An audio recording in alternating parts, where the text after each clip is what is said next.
What a run. What a run. Two absolute legends of the game. But every beginning has an end, and we have to salute these two legends of the Ballon d'Or.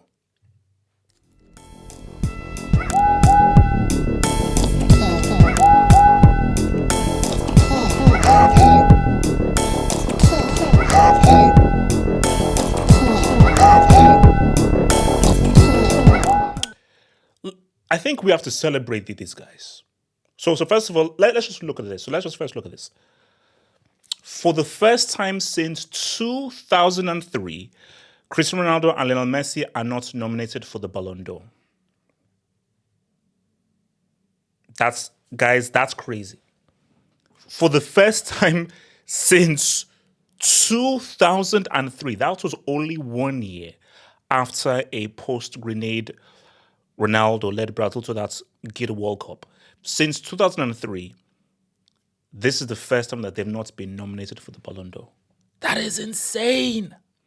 That is absolutely insane. So obviously, in those years of 03 onwards, that was obviously Cristiano Ronaldo. And I think, had he joined United then, or did he join United before? Was that the year he joined United, or was he still at Lisbon?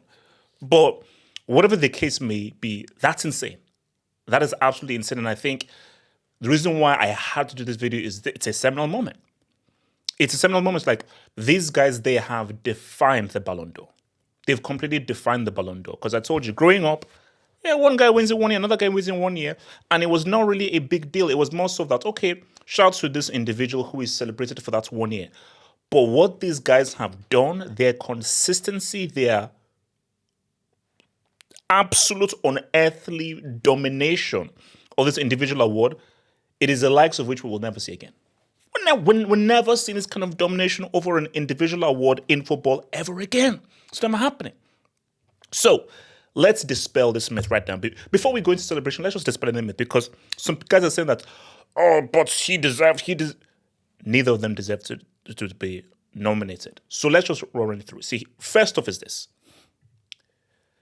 The moment they left Europe, it has made it difficult. It made it difficult. So you see, people said, well, but Messi won it into Miami. Messi winning that last Ballon d'Or had nothing to do with Inter Miami. It was purely World Cup tax. The moment you leave Europe, it makes it next to impossible to win the Ballon d'Or, because you've left the competitive market. And you've left where all of the elite players are, the elite forwards, midfielders, keepers, and defenders. So the moment that Messi moved to Miami and Cristiano Ronaldo moved to Saudi Arabia, that was the end of them ever being viewed as elite players. So what you're seeing from them now is this is really the beginning of the end. So that's already pattern as to how it was almost impossible for them to really get out and win another Ballon d'Or, leaving Europe and saying what's up in MLS and saying what's up in Saudi. But the next thing, though, is you look at internationally. Now, let's be real. I thought Messi had a chance, because I believe that if Argentina had won that Copa America and Messi did what Messi does, I said he'd have a good chance, or he'd even be on the podium. But he didn't have a good Copa America. Yeah, a goal here, assist here, but he didn't. You can clearly see that Messi's getting old. He didn't have a good Copa America. In the final, he got injured, and the team won without him. So the team was pretty much functioning without him. And you could argue that Lautaro Martinez, Emi Martinez, Lisandro Martinez, a lot of Martinez's, and Romero were all better than him. So you could just say this was just a very good team that didn't need Messi, because they played well without Messi and they won without Messi. Like their hardest game, which was against Colombia, they won without him. So by him not really making an impact for Argentina, it was like, okay, yeah, it was next to impossible for him to get into the Ballon d'Or list. And as for Cristiano, 0 goals. Now, Cristiano, goals in a penalty shootout don't count. So I know in the interview he said to Ria that, I scored in the penalty shootouts. No, Cristiano, no, they don't count. No, they don't count. So no, we only count goals during regulation, i.e., during the 120 minutes of regulation. After 120 minutes, those goals you scored at the penalty shootout, they don't go under goals you scored at the tournament. So Cristiano Ronaldo, you drew a blank. You dropped a 0 piece at the Euros. So with that being said, it just made sense that none of these guys really deserve to be on that Ballon d'Or list because none of them did enough either for... They didn't do enough internationally, one. Whatever they did for either Al Nassr or Inter Miami, it simply isn't enough for guys who are playing for Real Madrid, Bayern Munich, Inter Milan, PSG, Liverpool, Man City, Chelsea, and so forth. But it's a celebration. This is a celebration. As I said, when we are never seeing this ever again. So when I grew up, a player had a peak of maybe 2 years. So the most Ballon d'Ors I saw a guy win was I think 2. So I think Arnan won 2. I believe Zidane did Zidane win 2. I'm not sure whether Dino won 2. I'm pretty sure Zidane won 2. Arnan definitely won 2. So the notion of anybody winning 3 was like anybody winning 4, 5, 6 was unheard of because players just were not that consistent. So how these guys were going back and forth for Ballon d'Or, Ballon d'Or, Ballon d'Or, Ballon d'Or, and we're still remaining as an elite level, we are never seeing this consistency ever in football. They redefine consistency. Now, there are some years where I don't believe that they deserve to win because I believe Messi robbed Neuer after Neuer won that World Cup, or one German player. And Cristiano Ronaldo robbed Ribery, who won a freaking treble. So, but despite that, for most of the years that we given the Ballon d'Or, they deserved it. Because in those years, they were arguably the best player for that given year. So it's like we are never seeing this. We're never seeing this again. We're never seeing this ever again. And it's something that you need to cherish because I have to double down. I know I'm repeating myself. We are never, ever seeing a football player or football players be as consistent as these two. It's never happening. So we should feel privileged that we got to witness something that is rare. Something that is so rare, it will never, ever happen again. And people say, half of you can't predict the future. That's Nostradamus. Okay, I could be wrong. Look, who knows? Maybe in 20, 30 years' time, when we're all gone, a player is consistent for 20 years. I just don't think that's happening. So I just believe that we should feel really special that we were alive at the time that we saw these two players play at an elite, consistent level for such a long period of time. Now, I don't want to hate. But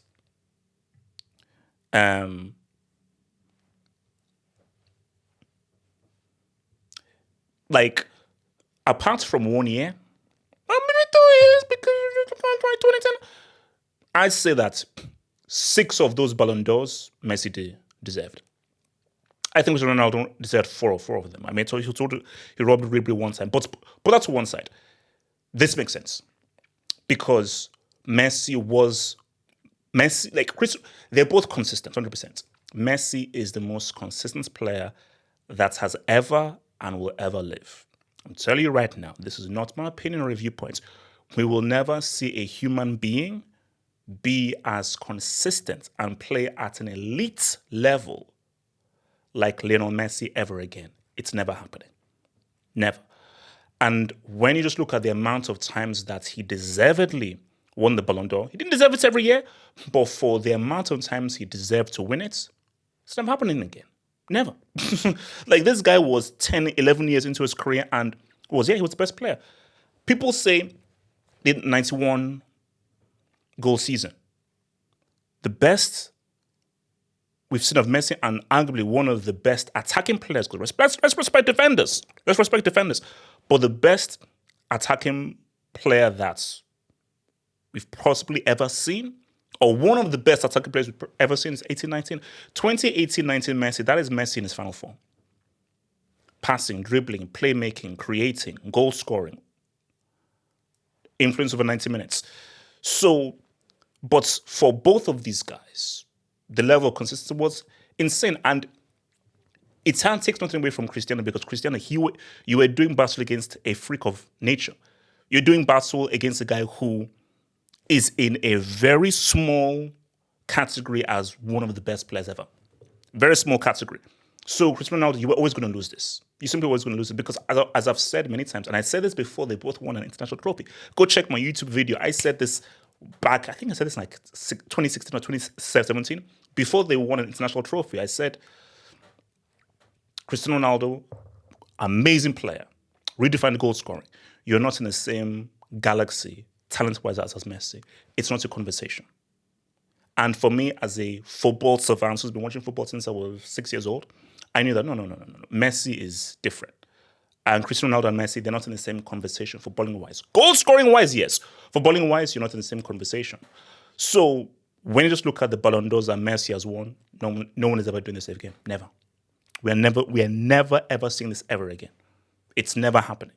Because we are never seeing a guy legitimately be the best player for as many years as him. And look, my thing is, it's over. I like this.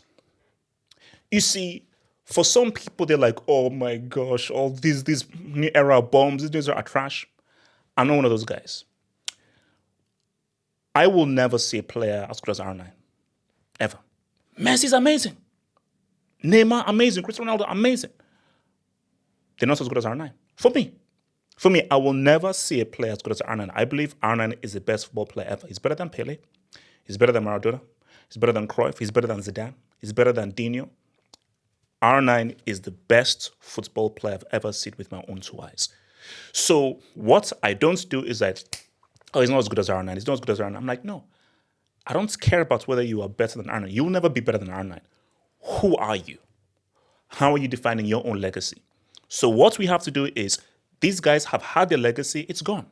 We don't need to hear about, oh, they're not as good as Messi, they're not as good as Cristiano. No. Haaland doesn't pass the eye test. Might be a footballing break. What he's doing, goal scoring at this stage, far surpasses Messi and Cristiano. Lamine Yamal is the best 16-year-old I think we've ever seen in football. Probably the only other one is Pele. What Yamal has achieved as a 16 and 17-year-old is more than both Cristiano and Messi achieved at that age. So we are already seeing players create unique legacies. So rather than say and compare the new generation to Messi and Cristiano, which will always be futile based on how they were, forget comparing them. What are their legacies? What is Haaland going to do goal scoring-wise? What is Yamal going to achieve as a teenager? Having already won a Euros and been one of the best players at a Euros at age 16, 17, which is insane. So we have to embrace a new generation. Once R9 retired, I was like, okay, look, I'm not going to start judging this players by R9 because I just know that, no, that's my GOAT. That's my number one greatest player of all time. And I know that no footballer will make me feel the way I felt watching R9, which was like I was literally watching a superhero. He was literally like my personal hero. So I'm not comparing anybody to R9. So Messi is unique to what his legacy was. Cristiano, unique to what he was. Neymar, unique to what he was. And so for the new generation, for Bellingham, for Yamal, all those guys, let them set out their own legacies. And let's stop comparing these guys to people of yesteryear because that's futile. And if you do that, stop watching. If you're going to be like, oh, they're not as good as Messi, then what's the point of watching football? What's the point? Then watch another sport. So for me, football is bigger than any one player. It is. I'm not here for, yeah, this is my guy. I'm here for football. I'm here strictly for ballers. I'm here for Teshes, Shomlegs, Lalas, Tatas, Salinis, Satatas, Tatas, and Salapatinis. That's what I'm here for. And for all those guys who represent the Lala, Tata, Salinis, Shomlegs, I'm with you. And there are players that represent that. So this is time for us to close this chapter, celebrate both of these legends, be appreciative of being at a time where we saw these guys redefine football for more than a decade. Celebrate them, remember them, champion them, and embrace the future and the new generation.